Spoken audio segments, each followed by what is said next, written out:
Happy 6th month birthday బంగారము. నువ్వప్పుడే 6 months అయిపోయినావు నాన్న. చూస్తుండగానే ఫాస్ట్‌గా ఎదిగిపోతున్నావు. అస్సలు నమ్మలేకపోతున్నా నేనైతే. నీ 6th మంత్ బర్త్‌డే అయితే నేను చాలా సింపుల్‌గా 6 మంత్స్ నుంచి సాలిడ్ స్టార్ట్ చేస్తాం కదా! సో, సింపుల్‌గా నేను ఇంట్లో ఉన్న వాటితోటి ఇట్లా చేసి ఫోటోస్ అయితే దించిన గైస్.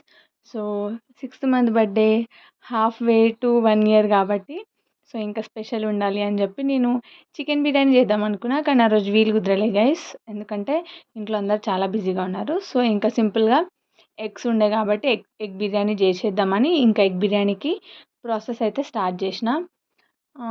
బిర్యానీ ఏమో గాని గైస్ వీడి బర్త్‌డే ఏంటంటే కొంచెం మంచిగా చేద్దాం అనుకున్నా డెకరేషన్ చేసి. కానీ మనం అనుకుంటే అన్నీ అయిపోతే ఇంకోలా ఉంటది కదా! సో, మనం అనుకున్నవి ఏవి కాలేదు ఆ రోజు.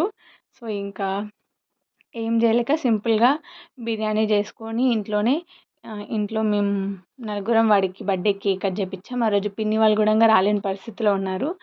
సో, ఇంకా మేమే సెలబ్రేట్ చేసినాం వాడి బర్త్‌డే. ఇంకా బిర్యానీ అయితే రెడీ అయిపోయింది. లక్కీ బాబుకి ఇంకా 6th మంత్ బర్త్‌డే కాబట్టి వాడిని కేక్ ఒకటి చేయమంటే ఒకటి చేసిర్రు గైస్. బేకరీ అయినా ఏం చేయాలి? ఇంకేం చేయలేక ఉన్న దాంతోటే అడ్జస్ట్ అయిపోయి కేక్ కటింగ్ అయితే చేసేసినాం. వాడైతే చాలా ఎక్సైట్ అయిపోయిండు క్యాండిల్స్‌ని చూసి.